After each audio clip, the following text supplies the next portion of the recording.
វិធីធ្វើក្រែមប្រឆាំងភាពចាស់និងធ្វើឲ្យស្បែកសភ្លឺថ្លាដ៏មានប្រសិទ្ធភាពខ្ពស់បំផុតឃើញលទ្ធផលក្នុងរយៈពេលត្រឹមតែ2សប្តាហ៍ប៉ុណ្ណោះប្រសិនបើបងប្អូនមានស្នាមអុចខ្មៅជាប់មុខស្នាមជ្រួញនៅលើផ្ទៃមុខរង្វង់ខ្មៅក្រោមភ្នែកហើយបងប្អូនចង់បំបត្តិបញ្ហាទាំងអស់នេះសូមទស្សនាវីដេអូនេះឲ្យចប់អ្វីដែលបងប្អូនត្រូវការមានដូចជាទឹកក្តៅដែលបានដាក់ពុះប្រហែល100មីលីលីត្រតែបៃតងជួយស្បែកក្មេងជាងវ័យបំបត្តិដក់ខ្មៅក្រោមភ្នែកជួយជួសជុលកោសិកាស្បែករក្សាកម្រិត collagen នៅក្នុងស្បែកធ្វើឲ្យស្បែកតឹងណែននិងជួយបំបត្តិស្នាមជ្រួញសំត្រាំទឹកចោលរយៈពេល15នាទីហើយបងប្អូនត្រូវការការ៉ុតឥឡូវនេះយើងត្រូវឈូសការ៉ុត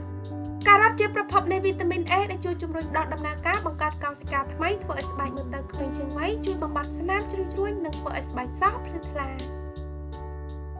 បន្ទាប់មកច្របាច់យកទឹក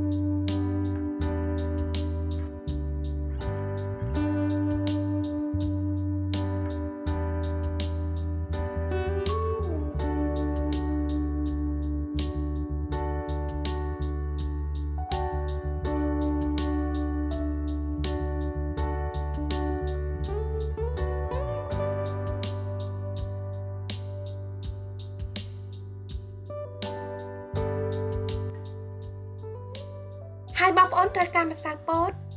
សូមកោរហូតដល់តែម្សៅពោតរលាយអស់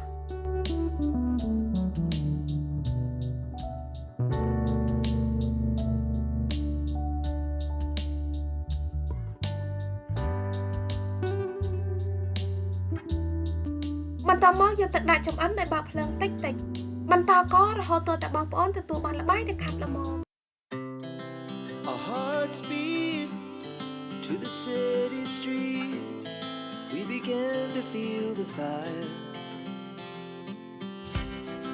We rise like tall buildings as the chemicals they take us higher. The night's young,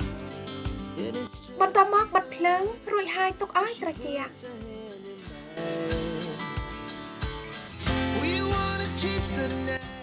សូមចាក់ល្បាយនេះចូលទៅក្នុងខ្លងនិងរក្សាទុកនៅក្នុងទូទឹកកកហើយអាចទុកប្រើបានយូររហូតដល់តាំង7ថ្ងៃ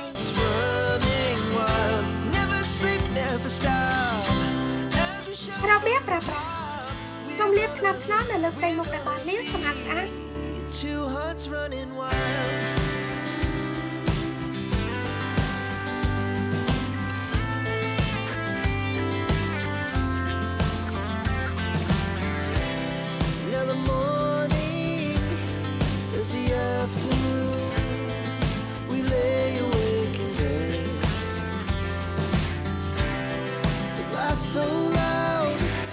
រួចទឹកចូលនៅលើផ្ទៃមុខរហូតដល់តែស្ងួតល្អបន្ទាប់មកបាសាថ្នមៗហើយលាបទឹកចេញ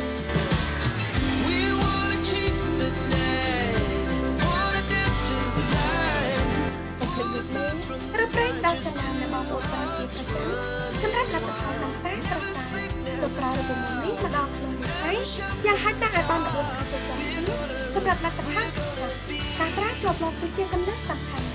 ខ្ញុំប្រកាសថាបងប្អូននឹងចូលចិត្តមុខម្ហូបនេះដោយជួយកែលម្អសម្បត្តិស្បែករបស់បងប្អូនឲ្យ